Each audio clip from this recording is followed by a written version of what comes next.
We got a special guest today, man. My bro Brandon, man.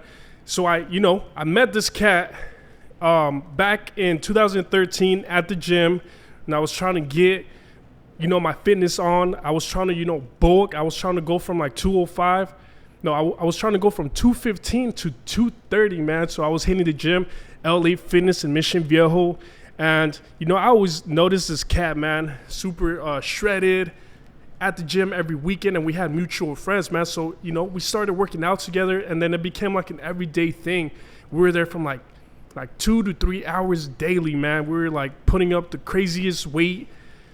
But at the time, I didn't even have my barbershop, and, he isn't where he is today. So, we're going to talk about, our upbringings and, how we became entrepreneurs, man. So, I want to welcome my special guest, man, Brandon. Welcome, bro. Thank you so much. It's such an honor. Actually, yeah, it's such an honor. Yes, sir, man. Such an honor to be here. Really appreciate your time, patience, and it's been a long time coming. We've been texting back and forth, trying to make a call, trying to set it up, right. But our time for podcast did not come through, right? Because we were both busy, Both busy, But let's take it back in memory lane. Like, how did this happen? How did we get here? It is crazy knowing you. I'm so proud of you. From that little San Juan shop that you came in. We waited hours to get a haircut from you. Oh my goodness! Remember those days, bro? I remember crazy, those man. days. It is crazy. It's just crazy. I was just a little teller, and you were just starting up. I mean, you had a kind of a boss who was not that grateful for your presence. I'm not gonna put it out there because he used to show up and give you some hard times. And I used to see it in your face, but I see you struggling to just talk about your family. Yeah. And you did it, we did it. We came here a long way, and I am so grateful and so happy to be here.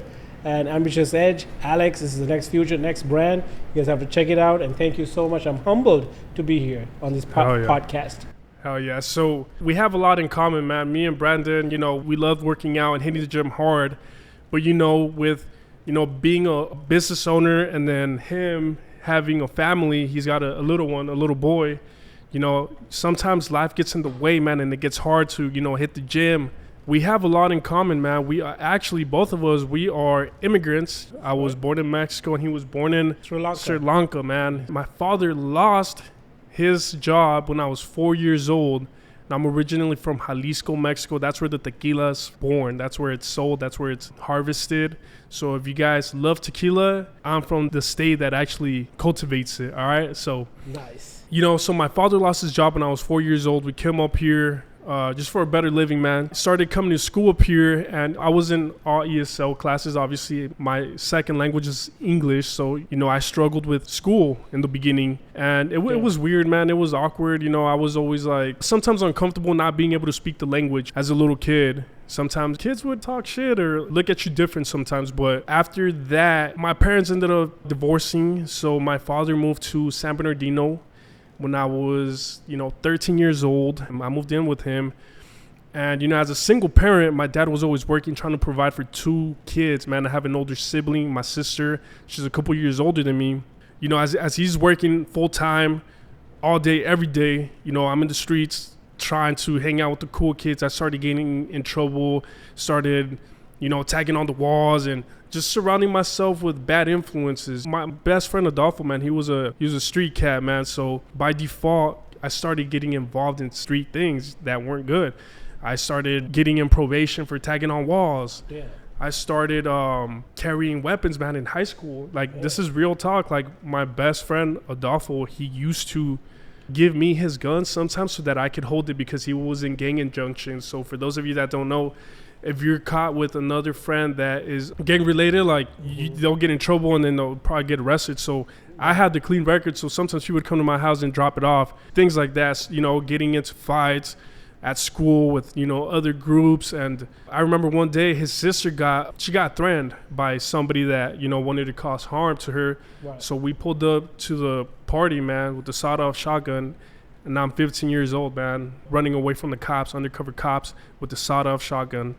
and getting into fights, going back to the neighborhood, and our friend older than us, like aiming a shotgun to a car that we thought was the people we fought, but we ended up finding out that it was just somebody random. But luckily, no shots went off. So this is just a little background story of how I grew up and my struggles and my upbringings, man. So we come from nothing, man. Nothing was handed to us. Yep. We weren't born with the silver spoon, Yep. So how was your upbringing? Oh man, let's take it back. Let's take it back to the times. Okay, so I come from Sri Lanka. I don't know if my viewers over here with Alex know Sri Lanka, where it is at. Sri Lanka is a little Indian island off the Indian Ocean. It's a small place. Where poverty. If you watch Slumdog Millionaire, you would know. It's a little island over there. And then it was an upbringing for us because we already had a kind of a civil war going on back home, and bad things were happening to everybody. So trauma right away from the time that you've had your birth. You got trauma going on left, right, and center. And on top of that, your parents struggling to provide a meal, your parents struggling to make ends meet.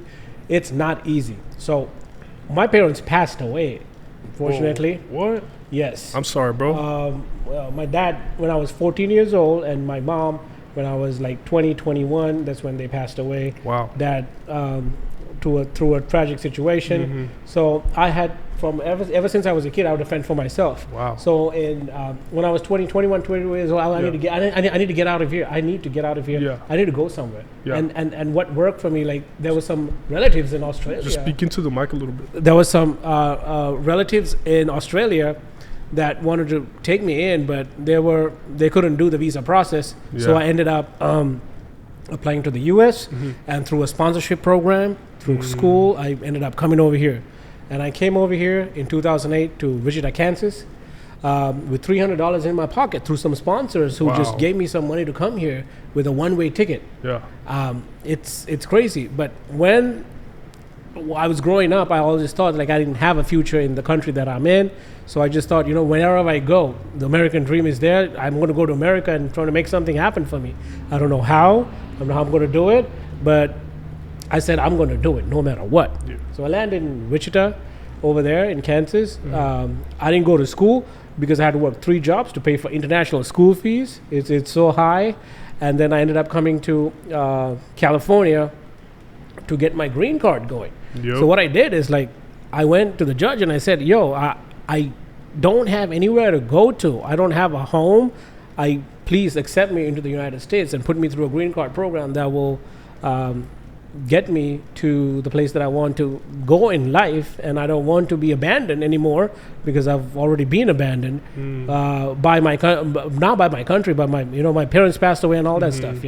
So long story. I'll try to make it brief here, but later on down the line, managed to get my green card. The judge was appealed it, and I got it through my lawyers and all that stuff. I stood 5 years in line to get my green card and all that stuff, and then became a citizen. But at the same time, I was fascinated about the wealth making system that this country has. Of course. Right? Yes. Nobody has figured that out. Like nowhere in this God's green earth you go to, you can do what you can do in America. Facts. You cannot take that away from anybody. Right.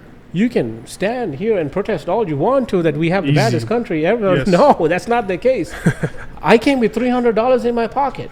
Yeah. What did I pull up in today? The Rolls Royce. Wait, I don't think they heard, man. It was the Phantom Rolls Royce. Where does that work? That math doesn't math. Damn, bro. Does that math anywhere else in this goddamn world? That's inspirational right there, man, Right? for people that are watching this. That happened here for me. That happened. So what I did is to understand wealth, finance, I got myself into the banking system. I started as a teller. Man, I need to go understand how money works. Just not how money works, Yeah. but be in front of people Right. who understand money. Yeah. So I was a teller. Right. I started as a teller, Yeah. and I interviewed my customers. Yeah. That's what happened. Yeah. Every customer who pulled up, I asked him, how did you make money? Yeah. No. Literally. Yeah. Literally. Literally, I asked, how much do you have X amount of money in your account. Please tell me.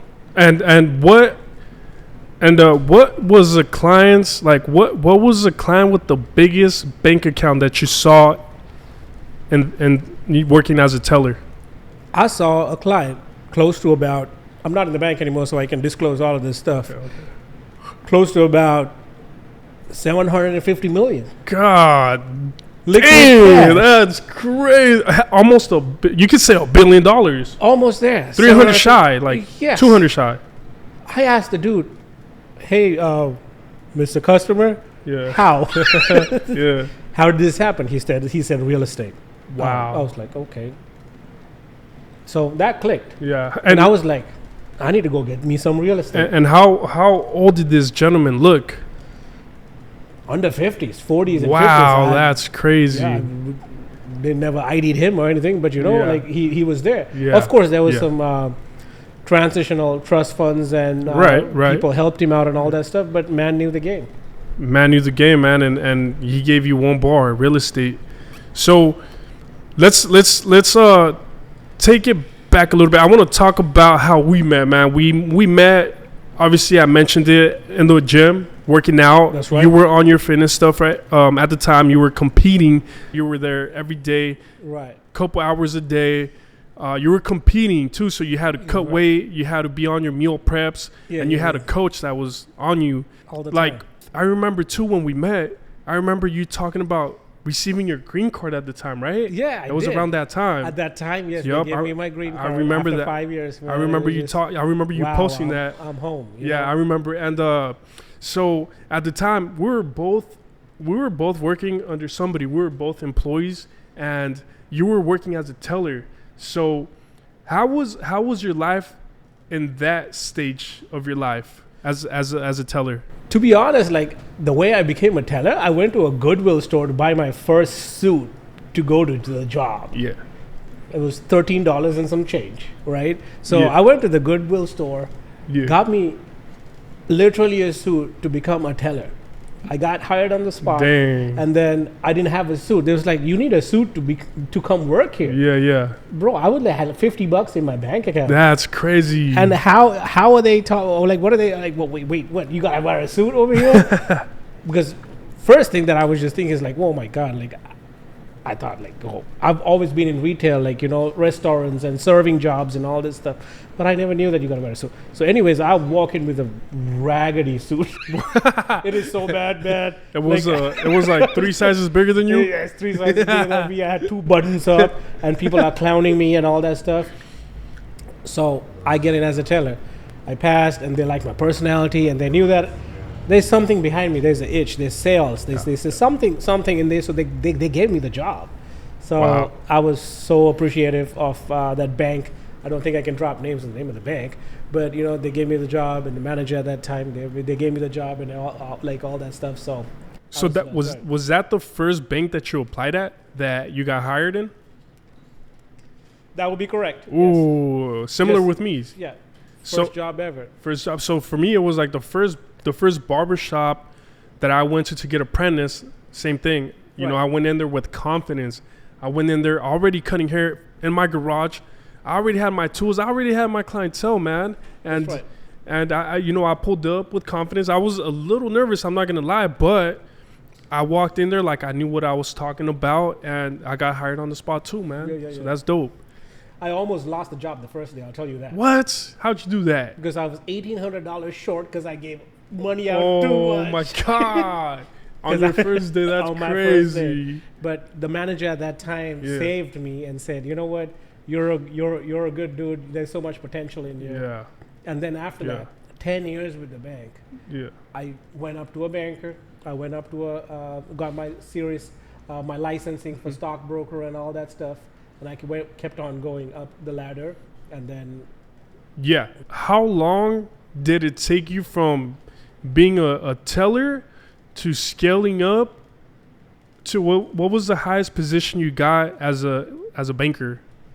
as a banker, broker associate, I went as a broker associate. That means I am getting clients to invest in the market. Yeah. That's Okay. what I was doing at that Yeah. point, the last point. Okay. But when COVID hit, everything went south. And then so So when you had the clients, when you were working with your clients that were investors in stocks or in portfolios, what was the biggest bank account that you saw in that niche? I saw $1 billion bank account. Yeah. A billion? Yeah. A Easy. B with a B. With a B, yeah. A yeah. billion. But all invested in a portfolio, of course. $1 billion in Yeah. one account. That's one account. crazy. But what was your first reaction when you first saw like a big number? Like, what were you like shocked? Were you surprised? Like, did you look at this guy with like surprise? Like, what this guy's a man. Like, I know if I see that number in somebody's bank account, like I would freak out. Yeah, so it was a group of companies, right? And this Yeah. guy owned, like, he has multiple 100 different companies, shell corps and everything. Yeah. So I saw that with my advisor at that time, Yeah. and I could not say anything. You got to be quiet, you know. Mhm. And this person is trying to move some funds around and all that stuff. And I was like, oh wow, I was back of my head. What's my commission on introducing this person? Yeah. That's all I was worried about. Yeah. But my commission was 6% on that transaction. Ooh, okay, that's dope. Hey, any commission from any transaction that you get from $1 billion man is a flex. Exactly. Okay. So that's what happened. Yeah. So all right, let's get into it, man. Let's get into it. This is just the introduction. We're just getting started, man. Yes. But so what made you elevate? What made you take your success to the next level, man? Because it's not easy. People are scared to take risks. Right. So That's what I why was- most people are not business owners. Most people are not successful. Most people just work a regular 9 to 5 because they feel comfortable doing the same routine every day, you know? And, you know, it takes balls. It takes a lot of risk and courage to be able to drop everything that you have, to start fresh in a new venture. Like, what was your motivation and what was the first steps that you took to become an entrepreneur? Absolutely. So I was in a 9 to 5, right? Bank is a 9 to 5, no matter what. So 6, 7, 8 years of my life, I dedicated my life towards it. But there came a point when COVID happened, people changed. Managers changed, things changed, and they were not treating the same way. When you're a high performer, Right. when the market is good, people want you. When the market falls, you're just Yeah, a number. Yeah. And my manager told me, During COVID, there was like shutdowns and exactly. So shutdowns, banks are falling, everything is down the line. Yeah, right. And my manager just told me, you're just another number if you don't produce. damn, you guys hear that? Just another number, You're man. just another number. If you don't produce, because you're in the corporate wheel being a hamster, that's all you are. They don't like the hamster, they take the hamster out. Because the hamster is not spinning the Because wheel. it could be easily replaced. Right? It can be easily replaced. So that's Right. what happened. And my manager said, yo, you know what? How am I supposed to produce during COVID times? I can't. Right. Like, nobody wants to get out of the house. How am I supposed to get customers to come invest in all this stuff? You're just another number. You do it, we don't care. I took my keys, I threw it at her face, and I walked out. Damn.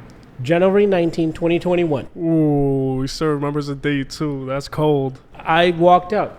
Okay, so you walked out not knowing what you were gonna do next, or did you have an idea?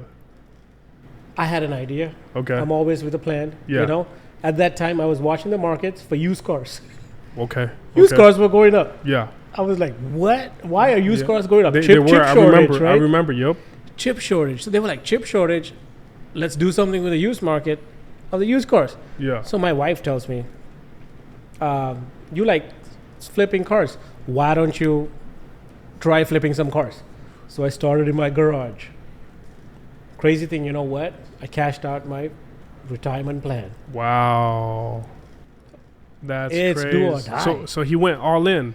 All in. All money in, no money out, man. He went all in, took the biggest risk. And did you have your little one at the time? No, I did not. Okay, but either way, it's still a risk. Yeah. 2021, January 9, I cashed out. Damn. I was like, I'm going to put all this money. Yeah. And at that time, my wife gave me, I'll tell you right now, $20,000. Wow. And I had $20,000. She's a keeper, man. I know, she Every is. man needs a woman like that. Exactly. That's And she gonna said, ride with you know, them. Yeah. Fly. Yeah. So from there. I took the $40,000, bought like Yeah. 4 cars. Wow. In my And, garage. and that's how I started. That's how it started. What were the first 4 cars that you invested in? I bought a beater Toyota Sienna, and bought Yeah, a you got Honda, Yeah. the Civic, and then some other Jaguars and like Yeah. an old Jaguar, Right. and just kept on multiplying. Yeah. Whatever you could afford with those $20,000, Whatever you can. whatever you right. Yeah. So that's Oh crazy. no, I made a bad decision. I bought a Corvette. Oh damn. that was a bad decision. Why was that? Because that was like I bought it way overpriced and I couldn't sell it. Okay, yeah. So, Sheesh. the old Damn. Corvette. Dang, I remember. So at the time, man, I was also working for somebody else, man. I was also grinding day in and day out, Nice. long hours. I was the barber that was in there before everybody, and I was the one like last, to leave. I had my intentions, and my intentions were to become a barber, get my license so that I can eventually open up a barbershop. That was my purpose, to become the first business owner in my family, because excuse me, like I said, I did not have anybody to look up to. Nobody in my family were business owners. I didn't have anybody to look up to. We can give them a drink. No Matchbox. Oh, Matchbox. You can cut it out. Right? Nah, yeah, we'll leave it. We'll leave it running. So, yeah, man. So I always aspired to become a business owner. I looked up to 50 Cent growing up. He was my role model. I remember I always had his magazines in my rooms, and he was shredded. Many Man with his like Gucci gun upholster. Bro, that was so hard with the bulletproof vest, and he was shredded. Bro, that was who I aspired to be, man. I was working for somebody, man, and I, was grinding every day to get my clientele up, save my money, and invest it to eventually become a barbershop owner.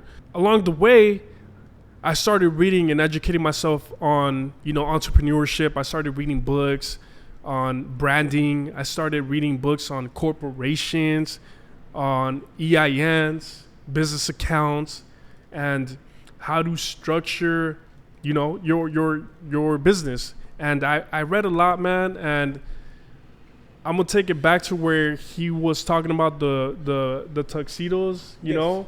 So I would wear tuxedos, man, because I wanted to duplicate a business person. So I remember, like, we went to this snowboarding trip in Utah, Salt Lake, Park City, Utah, and instead of pulling up in sweats, beanies, and gloves, Right. guess what I pulled up in? In the tuxedo. People made fun of me because they were like, "Man, why are you pulling up in the tuxedo to Park City, bro? It's cold as hell. Who cares? It's snowing outside, and you look ridiculous."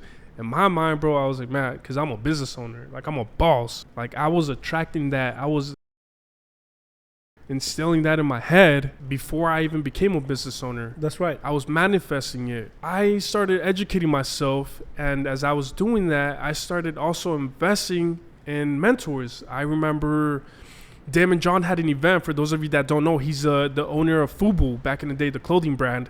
And I remember reading his book. One of his books, The Power of Broke, is pretty much talks about how you could utilize strategies to be able to get around celebrities, people with a large following, Right. to market your products. Like for him, it was his apparel. So he would give his apparels away to celebrities, rappers, Jay-Z, Wow. all these guys. And that's how he blew up.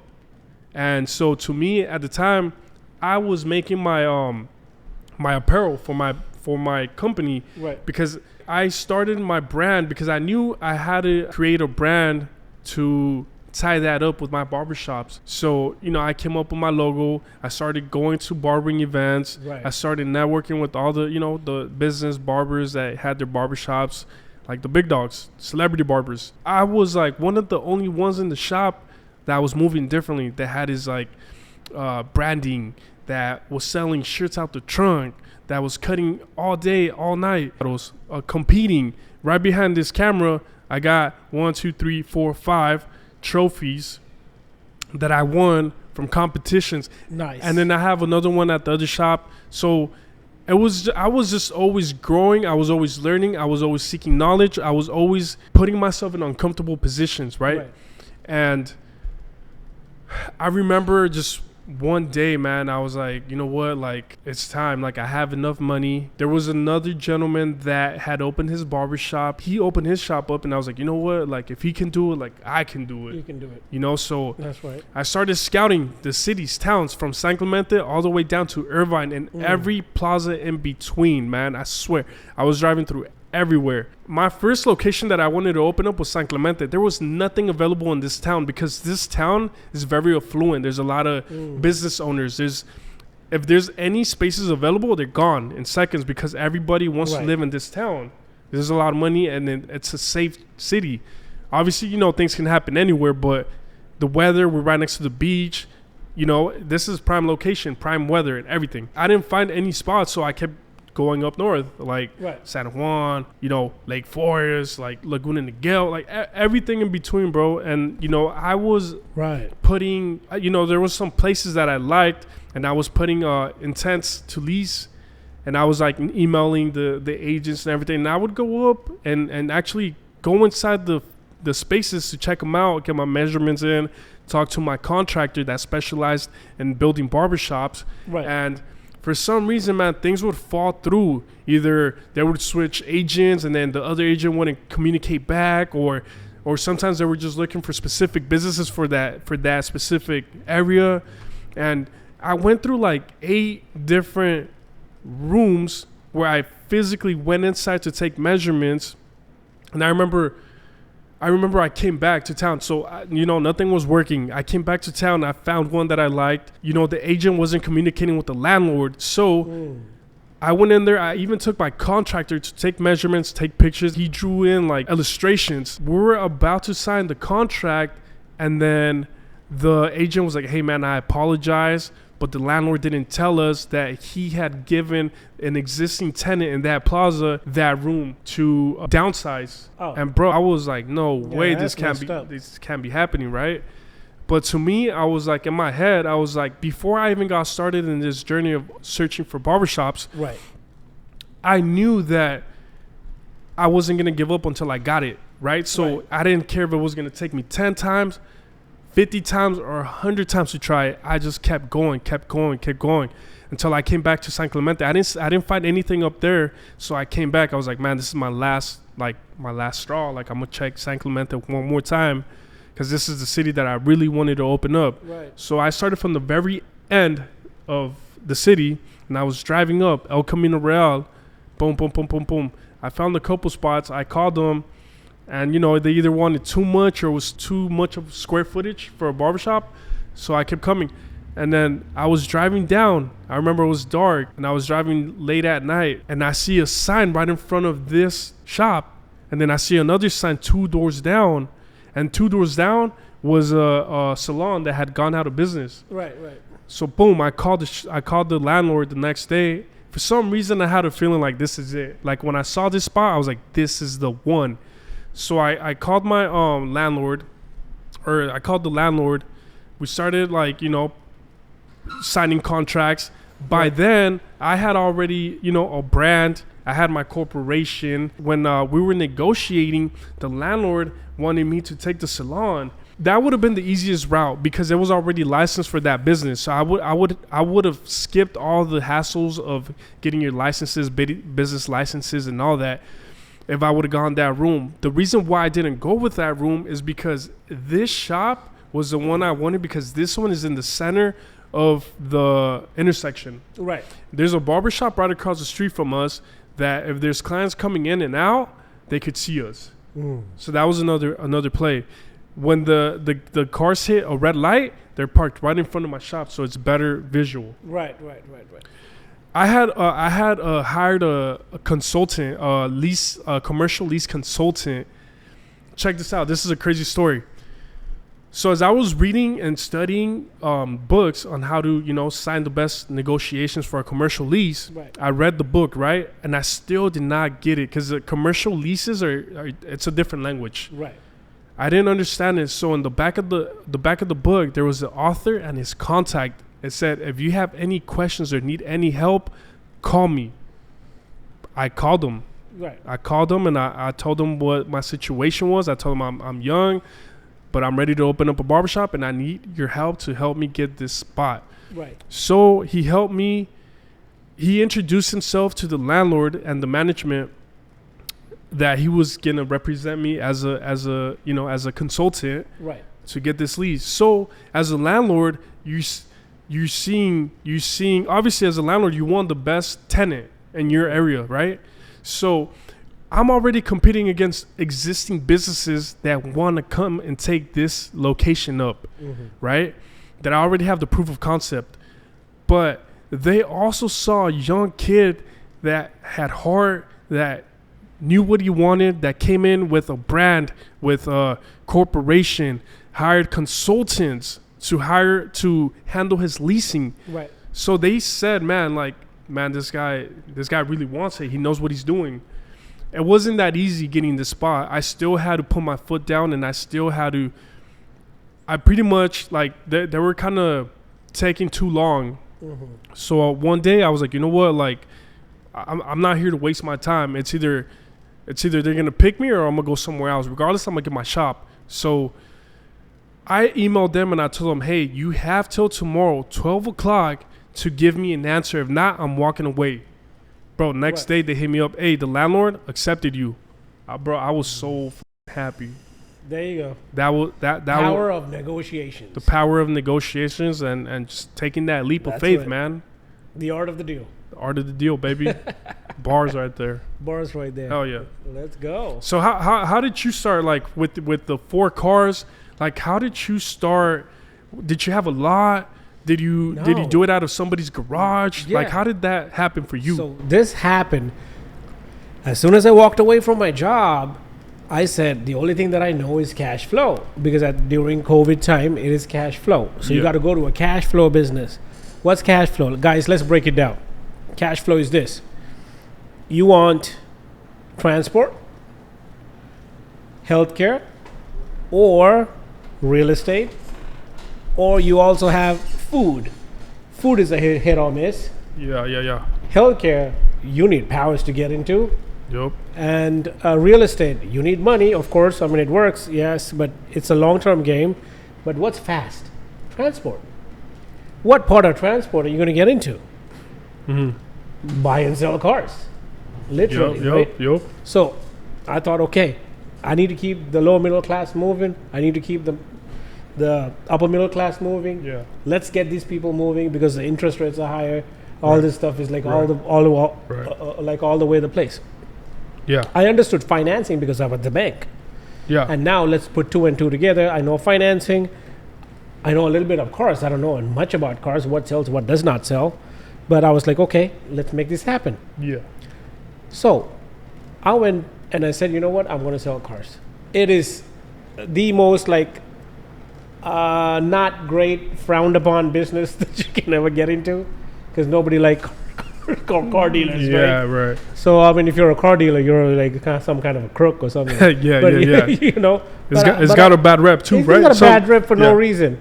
But I was like, I'm not a car dealer. I'm actually I come from a banking account. I can really help you to actually understand the power of getting into a right car, and also probably teaching you some stuff about financial wealth. Right. So crazy thing is, more than selling cars, I was talking people to be successful in their lives, literally. Yeah. That's how I built a brand with Dan Weiss, by telling my customers, you know what? Get into the right car, get the right APR, get everything right, get everything sorted out correctly before you trying to bury yourself over. Don't get scammed by car dealers that's out there in the boonies who's ripping you off left, right, and center. I'm here to offer you value. I'm here to offer you actually a good product. Nice. And come back to what you say, how I started. Yes, I started with 4 cars in my garage, and then it kept on growing over and over again. Then I went to Corona, where it was off the boonies over there too. But then I eventually got a spot in Rancho Santa Margarita, and I walked in over there and I said, you know what? I need a spot where I need to park more cars and to actually have a dealership. And at that time, the banks who was working with me saw the great value that I was providing to the customers. And they said, you know what? You're doing good work. Let us lend you this. Let us lend you that. Let us give you a line of credit. You know, Nice. let us do this, and then that's how I had bank investors coming in Wow. and lending me $500,000, Sheesh. lending me up to $1 million, and Wow. hey, I know you just, hey guys, just of course there's interest, of course there's Yeah, cost of right. business to pay, and It's all still that a stuff, risk. It's still a risk, but that happened, and that really happened, and that's how I took off. And there's like Man. so many other people who supported, including my wife, Yeah. including my family. Yeah. They supported, they were there for me and all that stuff, but it's still an update, like it's an uphill battle every single day. Every I would day. say it's not easy. You got to wake up and do it.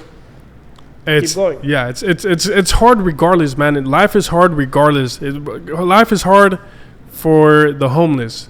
Life is hard for the billionaire because there's different levels of struggles. For every new level, there's a new devil. So what does a homeless have to worry about? Even though he doesn't have bills to pay, Yep. he has to worry about finding shelter, finding food. Obviously they don't have transportation, so they got to figure out how to get shade when it's 115 degrees outside, or how to get shelter when it's raining, or when it's snowing, right? So what is a billionaire struggles with? There's a new devil for a new level. Their bills are a lot higher than the average person. So even the billionaires are struggling. Even the billionaires are also trying to figure out ways to make more to be able to afford their payments. Big houses that are worth $30-40 million. I know Manny Koshman, man, he has a car fleet worth $30 million. He's got Rolls Royces, he got Paganis, he's got Bugattis, he's got all types of cars, man. In the last 12 months, I've shook hands with billionaires, from Glenn Stearns, Manny Koshman, Neil Patel, and I can't think of the other gentlemen's names, but man, everybody has struggles. Even the billionaires have struggles. So don't act like a victim, because everybody has struggles. That's another rabbit hole. Yeah. Acting like a victim. Let's get into that, man. Let's get into that for a second, man. Let's get into that, man. These guys, these people we gotta talk about it, man. Man, I'll tell you this. If you're watching this from America, you're better off than 92% of the goddamn world out there. If you're in America, Facts. already facts. Already, you live in Southern California. You have nice palm trees. you got a house. You have the best weather in the world, man. You got McDonald's to go to get some food. Yeah. You got the beach. Yeah. And you're set, man. You're just set. I'll take you down to my slums where I came from. Yeah. Like, you'll not last like 15 minutes. Literally, no. Literally, it doesn't work that way. So if you're here, be pleased, please, for the love of God, be thankful. For the love of God, just be thankful. Just you're here. I don't care if you hustle or do anything in your life. Just be thankful. Just be grateful. Start there first. Just start there and just know that there's possibilities are endless. If you put your mind, I don't care if you're an art major. I don't care if you're a science major. Or I don't care if you don't even go to school. Just be thankful and thrive to do something better with your life. Because this life is just once. And you're on this earth for a goddamn reason. And purposeful for yourself needs matter. And just keep going. That's all you have to do. Yeah. You don't need to be an entrepreneur. You don't need to be anything, all of this stuff. If it's not your game, but at least be thankful for your life. Exactly. For real. Yeah. Like, I see a lot of nonsense out there nowadays. Oh, man. Yeah, there's too many weak-minded individuals right now that complain for anything, man. And I don't like that. I don't surround myself with people that complain about life, because we're not complainers. We find solutions to problems. And, you got to think positive in every situation. Got to stay positive. For me, man, I went to Mexico in the beginning of the year, and I was there for a whole month just visiting my family. And I just went on YouTube real quick, and I looked up the town, and guess what popped up? It was a cartel shooting like 2 weeks prior to me arriving in that town. And I show up, and there's convoys of military trucks patrolling the town all day and night with with the big caliber, the 40, the big, what are the big calibers? The 50 cals? 50 the cals, 50 cals, man, on top of the trucks, because there was there's a war going on with the cartel and the military right there. So military personnel got their arms blown off by 50 cal, and this was literally down the street from my grandparents' house, man. And Just be thankful. and there's kids on the streets, and in Mexico where I was at, like working, cleaning people's windshields, slinging candy just to make ends meet, man. And we don't see this out here. No. So there's no reason to complain, man. Just be happy with just being able to live in this amazing country, man. I can tell you a story. I was 9 years old. 9? Yeah, probably 9. I was playing. I don't know if you know about cricket. You know about cricket? I've heard of cricket, yeah. You heard of cricket, right? Yeah. So I was playing cricket back home in where my hometown is. Yeah. Very poor neighborhood. Bunch of 5-6 guys get together and we play cricket. We see this guy down the street running around with a machete, like a machete, machete, a big one, right? So he runs around, and I'm like, wait, why is he running around with a goddamn knife? And then he chops somebody else's head off, literally. His head. Wait, you saw this? I saw this, 9 years old. Yo, I've seen like close to about 6 murders by now in Sri Lanka, right? So 6 murders? Yeah, bro. It's like normal over there. That's People die. crazy, Like roadkill, bro. Nobody Damn. cares. So this guy's head get chopped off. I see his fucking head go off. And we stopped playing cricket. And me and my homies, we went over to the body and we started poking with the cricket bats. Oh my, that's crazy, bro. And I like from the back, this one like adult came and smacked me in the back of the head. What the hell are you doing? Damn. Move the way out of over here. That's crazy. Cops show up after 2 hours. After 2 hours. 2 hours, Damn. cops show up. This dude's dead, and we're still trying to like poke around with his body. Yeah. Just be Damn. grateful, That's man. crazy. I mean, if you're in Cali, Yeah. if you're in Southern California, just be grateful. Just be happy Yeah. that you're here. You have no idea what the hell's going on out there. Yeah, man. So, sheesh, man. We've covered so much, man. Let's see. What are your plans, man? What are your goals? Like, are you trying to scale your business? Are you trying to expand? Are you trying to get a bigger car fleet? Are you trying to get into different markets? What's your play right now? So the end game is this, right? Literally like generational wealth. Oh, can I see the matches? Oh, real quick? yeah, of My course. bad, G. Thank you. Generational, yeah. Mine went out Yeah, I too. went out too, huh? Generational Sure. wealth, Well, right? okay, yeah. So generational wealth is everything to me. Now I have a kid, and what was not given to me as a kid needs to be provided to the next in line. We were poor growing up, and that's okay. That's just how the cards fell. But that doesn't determine where my future has to go to. Right? So I'm gonna stop the bleeding. That's my mission. I'm gonna stop the bleeding. Mm-hmm. I'm gonna stop the bleeding, and I'm gonna say this stops with me. Mm-hmm. This trauma, Mm-hmm. everything that has to happen has to stop with me. No more. We are going to be successful. I'm going to try as much as I can. I might make it, I might not make it. I don't know. I don't know how the world goes or, where life is going to go. But from me, everything stops. So my next game is this. Of course, cash flow is big. Crypto is big. It's going to come. Yeah. Crypto is, of course, going to come. We're going to talk about that too. Yeah. And then, of course, real estate is going to be there. Yeah. I know for a fact beating the system. I don't want to say government, beating the system. Beating the system, right? Beating the system. Yeah. Beating the everyday life, beating the system. Beating the rat race. Beating the rat race 10 steps ahead. Yeah. How can we plan, strategize, move, and still be ahead of the curve, ahead of the game, and everything? And right now is the most easiest time to beat everybody because everybody's weak. And we Think about it. We got the power of the internet. Think about it. Everybody doesn't want to do anything. None of in my realm of places want to do anything in life. That's so true. So who's ahead of the pack? We don't need it. We already there. We just go take it. Easy. Nobody's taking it. Why can't we take it? Just take it, because nobody's competing for it. Right. Exactly. Right. Everybody's so dumbed down by TikTok, by all this stuff. They're just dumbed down. Yeah. All you're doing all day is just scrolling every day for some attention. Yeah. For a 88 span, I don't know, off the boonies. Yeah. Why can't we just go take it while they do that?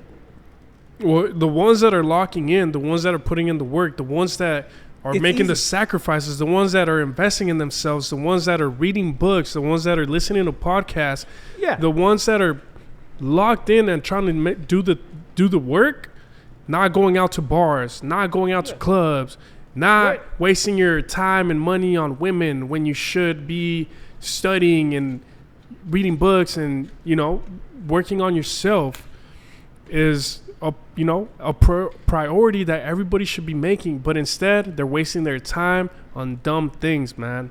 And you know, the ones that are locking in are the ones that are gonna be making the big moves, man. The ones that are you know, rolling in the Rolls Royces, the ones that are living in the, you know, $1 million homes, the ones that live in the nice gated communities, man. But you're over there still struggling, living in the hood, living with your parents, man, when you should be the one taking them out the hood. But instead, you're at the clubs and the bars, man, still complaining about life, man. Get out of here with that.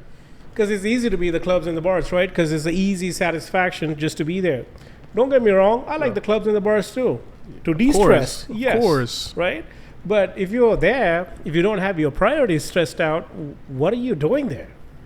If you got credit card bills, if you got no rent to pay, what on earth are you doing at a club and a bar? Easy. Get your priorities right. Start something.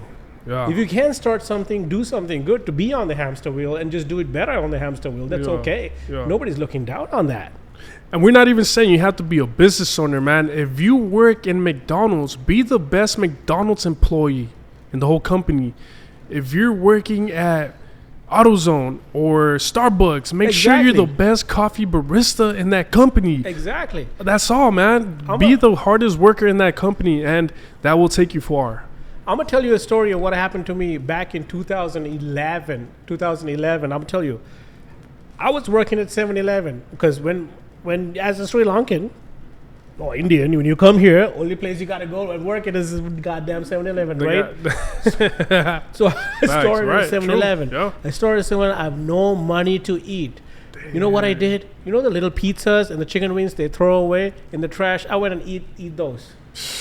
I was eating those. Damn. Like literally I was eating those. But you know what? I had a great attitude at work. Yeah, okay, so if you are working at Starbucks, become the best barista in that Starbucks.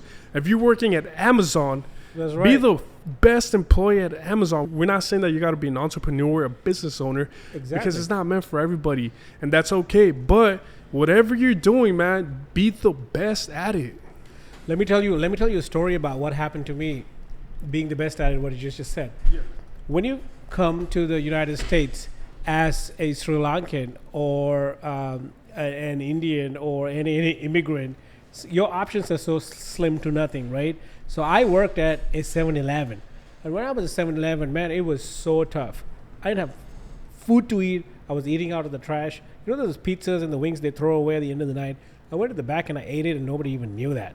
So That's crazy. it's messed up, right? But you know what? I had a great attitude. I was so thankful for the $11 or the $10 they were paying me just to be there, and I was doing it.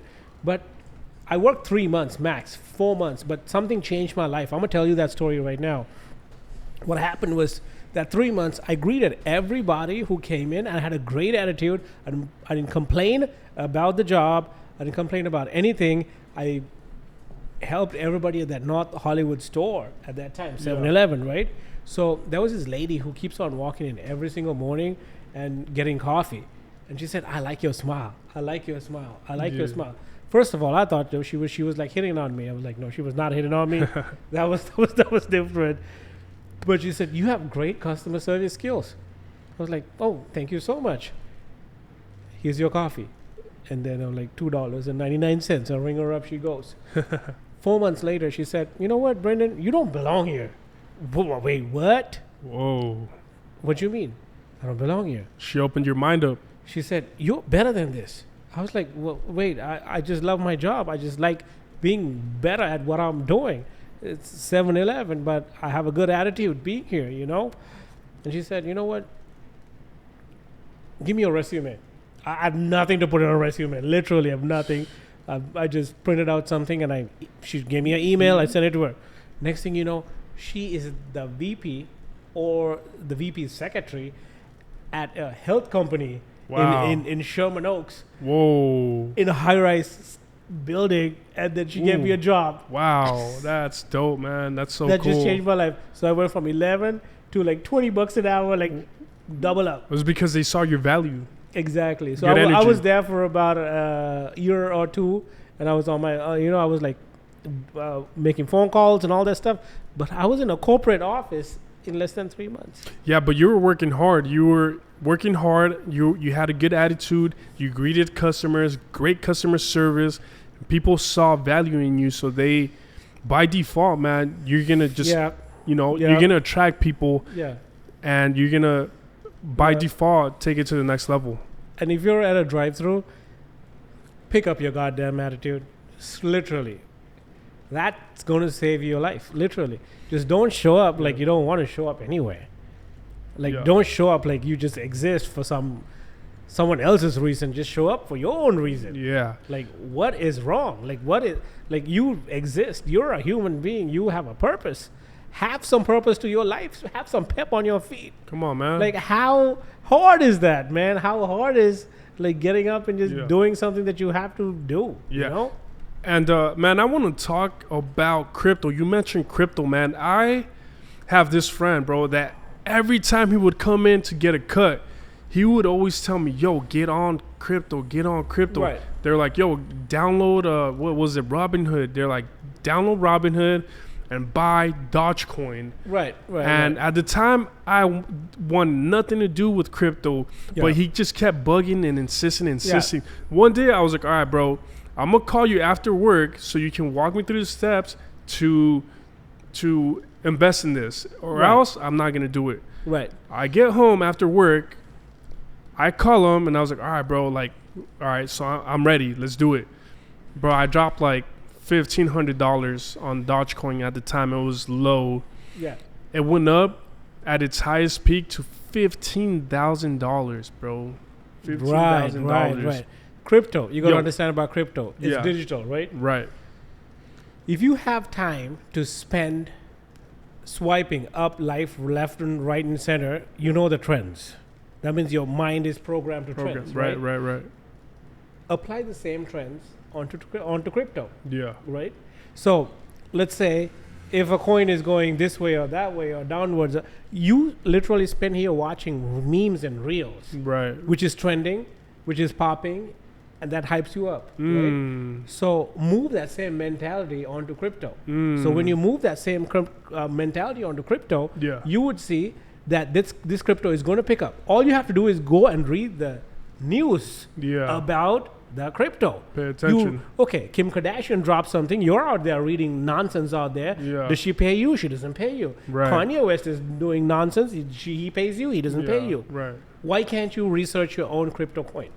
When you research your own crypto coin, you know when to buy low and sell high. Buy low and sell high. That's all you have to do. You're already doing that on Instagram, TikTok, Snapchat. You're doing that all day long.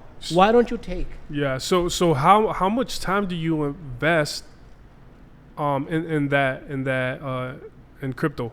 First of all, not everybody can get into crypto. You have to understand the basics behind it. It's white paper, the structure, the strategy, the hype, the boost, the fakeness, the fall, the up, right? So you have to know where to get in, just like any other business. So you want to get into Dogecoin, like you need to know when Elon Musk is going to spill some nuts, right? So you got to get at the bottom of it. Pay attention to Elon. No, not really. No. Oh. You can't. Okay.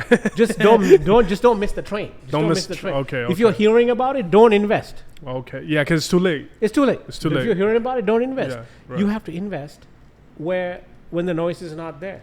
Yeah. When the noise is not there, how do you know the noise is not there? Well, because you've been in the space talking about or learning this new. Okay, when a crypto launches, you would see that on the platform at 0.0000 decimals. Not on the news. Not on the news. You see it. Yeah. And then you go read the white paper. On the white paper, you will see this is the company, this is what's going to do, and then you will hear a little bit of tweets here and there about some big dogs coming in. What do you mean by the white paper? White paper is something like this. It's what the structure of the crypto is all about. Okay. right? So they'll tell you what the functionality of the crypto is, what it does, what it pushes, what it's going to be, Okay. and their proposal, like Yeah. a business proposal, Yeah. is literally there, Okay. right? Yeah. And then before that, there's whales that needs to manipulate the market. Right. Right. You have to beat the whales before the whales get there. So how do you know when there's a new coin or something like that, like when it's fresh, like on the market, when it's very low, like when do you know where it's at its lowest? Is it its value or No, what? you have to watch the whole spectrum. The whole spectrum. You have to watch it, just like how Okay. you're watching Instagram, TikTok, Yeah. Snapchat. You watching everything. Watch this too. So what is your source of data for crypto? Pretty much, I have Uphold right now, Bitcoin. Of course, Bitcoin. Yeah, I'm a huge believer in Bitcoin. Of yeah, course, for sure. Uphold. I'm a huge believer. XRP, by the way. XRP, yeah, that's a good one. I've invested a lot in that too. XRP, yeah. And platform wise, yeah, Coinbase is there. Yeah. Uphold is right there. Uphold is one of these. This is like the hardest one to get into. Okay. One of my buddies is doing KuCoin right now. KuCoins is the hardest platform to get onto, but it cashes out right away. So if somebody has a couple dollars to invest right now, what is a good crypto to invest right now, today, this moment, this second? It depends on your goals. Are you a long game player or are you like a short-term gambler? Yeah. Right? I mean, I don't believe in anything that's gambling right now. Right. I mean, Ethereum, Bitcoin, Ethereum's a good one. XRPs. Yeah. I mean, there was like Pepe that Yeah. came out and Okay. fell. Yeah. I made money on something else. I Yeah. mean, like it just boosted. I Yeah. just made money.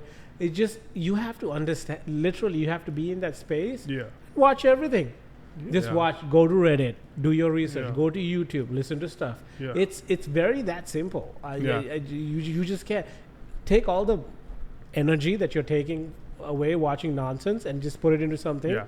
and do it. But listen, crypto is not for everybody. You will Yeah. lose your money and everything. If you have $100 and you put it in there, if you not know what you're doing, you'll Yeah. lose it. Yeah. But this is something to like Yeah. play around. You know? So to me, when I invested in Dodge and they got up to 15K, I did not pull out. I left it in there because I heard that the long run is the play, right? So I that's what I heard, and that's why I did not take it out. But when it went back down, I got a little mad because I could have been the $15,000 at you got to understand. You have to predict. You have to yeah. predict the future. Yeah. You have to know Dogecoin is a meme coin. Mm-hmm. A meme coin is an up and down situation. Yeah.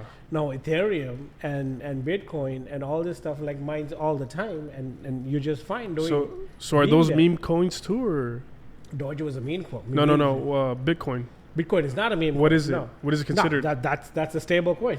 Oh, This is what do you mean by meme coin? What is that? Meme coin is something that somebody hypes up to get whales in to pump up the value. Oh, just for like, just something quick. Something quick. Quick, yeah. Somebody's trying to make. Okay, let's think like 100 of your friends got together and made a business, Yeah. and they sell this business for 1 cent to the public. Yeah.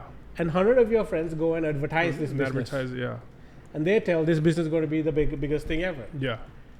But 1,000 of other people find this and invest in it. So what happens to the 1 cent? It goes becomes 10 cents, right? Yeah, it goes up. So how much is your 1 cent worth now? 10 Now cents. it's 10 cents. How much did you invest? 1 Let's- cent. No, let's say you put Oh. 1,000. No, your 1,000 is worth 10,000, Yeah. right? Okay. So that's exactly what they Oh, do okay. behind the background. Yeah. So you have to watch the trend, Yeah. watch the tweets, watch Reddit. You have to research. Or Mm. you need to know when to get out. That's Yeah. all it is. So how often are you investing in a crypto? Right now, when there's a hype, like I see like I can follow Yeah. trends right now. Yeah. Like I'm good at pattern. Yeah, It's right. all about patterns. It's, Like, you use patterns. everything is Everything is a pattern. graph. Everything goes up. Everything I don't goes want to make political, but I'll tell you Right. something that I Yeah. just did right now. Yeah. When Trump got shot, Mm. I don't want to bring this up. Mhm. But, you know, Trump Yeah. got shot. Yeah. I went and bought Trump media stock. Wow. Nah, smart. I went and bought Trump media Mhm. stock at what? It was like $33 or something. Wow. In 48 hours, it went to like $64. Wow. Yeah. That's Just when he dope. got shot. That's Bro, no. That's you smart. have to That's watch smart. those trends, right? Come Yeah. on. Like, it's like dumb moves like that. So I have a Robinhood. Emotional buying Yeah. is there. Yeah. But you need to know when to get in and get out. So what do you use like to invest? Like I just have Robinhood, you know, because my boy just told me Yeah, I to have get a on. broker account. Yeah, I have Yeah? a broker account. Yeah, with Oh, Wells okay. Fargo and Oh, all that okay, stuff. okay. With But banks. with Wells Fargo is like Wells- straight like day order. Oh, okay, I okay. just dump it. Okay. But like when he got shot, somebody like released a video saying, "Watch his stocks." Literally, Yeah. That's crazy. pay attention to the Yeah, patterns. Yeah. And the next day it crashed Yeah. in 72 hours. It crashed like nobody Come cared. on, man. But just a quick Yeah. That's hey, pay attention to the patterns, man. pattern. So for people that are watching, man, that are looking for answers, that feel stuck, that want to elevate their lives to the next level but don't know how do you do it, man? So for me, what I would suggest, man, is one, invest in yourself, invest in your mindset, invest in your education. You don't have to go to college, and I'm not against college, but I didn't go to college. But you can read a book. You could hire a mentor, man. In the last 12 months, man, I've invested over 6 figures in mentors. What did that do for me? I was able to get indoors in rooms with, like I said, I met 4 billionaires in the last 12 months. I was able to shake their hands and study how they move, study how they operate, study how they interact with people. I was able to get in rooms with celebrities, like 7-figure earners, 8-figure earners, 9-figure earners. Man, I've met Batman Kevel, cut his hair. I've met NFL players, Penei Sewell, #1 draft pick in 2021. Man flew me out to cut his hair for the NFL draft, and he hit me up again like last month to cut him up for his wedding. And you know, there was like all types of football players and NFL coaches there. I was invited to like No Jumper through, you know, one of my mentors, Mike Barron. I'm with this guy weekly, man. And, you know, I'm just studying and I'm surrounding myself with people that are more successful than me, because they say you are who you surround yourself with. Exactly. So if you are hanging out with 5 potheads, guess what? You're going to be the 6th one. Exactly. If you're hanging out with, you know, 5 millionaires, you're going to be the 6th one. Exactly. So surround yourself with people who are more successful than you. And, you know, sometimes it's going to hurt, because sometimes you just going to have to walk away with friends that you've held for a long time. But those are the same people that are holding you back, man. Yeah. You got to protect your time and you got to protect your mind, because thoughts and energy are contagious. Yep. You know, so that's the Yep. game that I give you guys, is to lock in, work out, read books, surround yourself with good energy. Yep. What you got for them? Don't worry about friends right now, because you came here by yourself. You're gonna go by yourself too. All you have to do is be successful for your life, and what you have to do for your life. I'll tell you a great example of what happened to me. I was 33 or 34 years old when I found out my friends ain't the shit for me, because nobody was supporting me. When I started my business, my friends wanted me to get screwed up over the weekend so I can go function my business. My friends backstab me because they don't want me to succeed. I wanted to go somewhere, but they were not the support system. A lot of those friends are going to be that way, no matter what, because you know what? They're not going to go to where you want to go to. If you're watching this video, you want to be somewhere. That's why you've tuned in and you're listening to this. If not, you'll be doing some other dumb shit. Literally, right? So forget all the friends that you have to go to. Forget all the family problems that you will have. Do something for yourself. Program yourself to do whatever. You don't need to be a business entrepreneur. You don't need to be anything. Be good at art. Be good at geography. Be good at whatever that you want to be. Be good at fishing. Make $1 million fishing, catching some fish or some tuna. I don't care what you do. All I can tell you is you're the only one who's got your back. You deserve to be the purpose in this life. You deserve to be a light in this life. and don't let this life waste away. That's the only thing me and Alex can leave you tonight with. And this is Ambitious Edge, and we are literally signing off. Sri Lankan Stallion, we out of here. Sheesh. All right, guys. Yo, we gave you a lot of bars, a lot of knowledge, a lot of struggles, upbringings that we went through, man, growing up from where we were born to where we are today, and all the struggles, man, that we had to go through. If you guys like this podcast, if you guys want to hear more, if you guys want us to continue dropping these gems and provide value, comment, drop a comment, like the video, subscribe to my YouTube channel, The Alexander Estrada, and also follow me on Instagram at Alexander Estrada. Also, all my Ambitious Edge handles on YouTube and on Instagram. And follow my boy too, my boy Brendan, man. What are your social media handles, man? Let them know. Get the mic. Sri Lankan Stallion, that's it. Yeah, Sri Lankan Stallion. Brendan, follow me. Any advice, any like-minded people who wants to mess with us and know more about future, hit us up. We're here to help. We're here to take you to the next level. And that's one thing that we guaranteed, because you know what? Nobody helped me when I came up.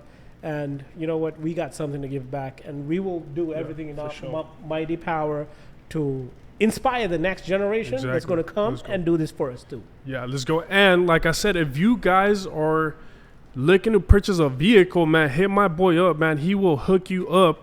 As a matter of fact, man, let's try to do something good for the people, man. Yeah. If they see this video and somebody needs a car, yes, man, let's hook them up, bro. Can we do something special for our audience? If you're watching this video and you come to me, 20% off your next purchase, but you have to say that you know Alex, and that you watch this podcast. That's right. 20% off. Damn. Anyone, a school kid, a fixed income senior, anyone. You want to come to me, I will help you out. Don't worry about luxury stuff. A day-to-day driver, a beater that you want to get around somewhere to better your life. You don't have a car to get anywhere in your life. Come see me. I will hook you up.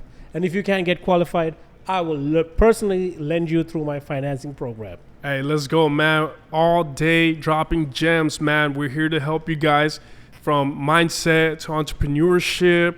We're signing out, man. Hope you guys have a good one. And remember, man, just keep going, keep crushing it, man. Let's go. Woo! Hell yeah. That was great, bro. Oh, yes. Ooh, that was good, man. Oh, I appreciate you, man.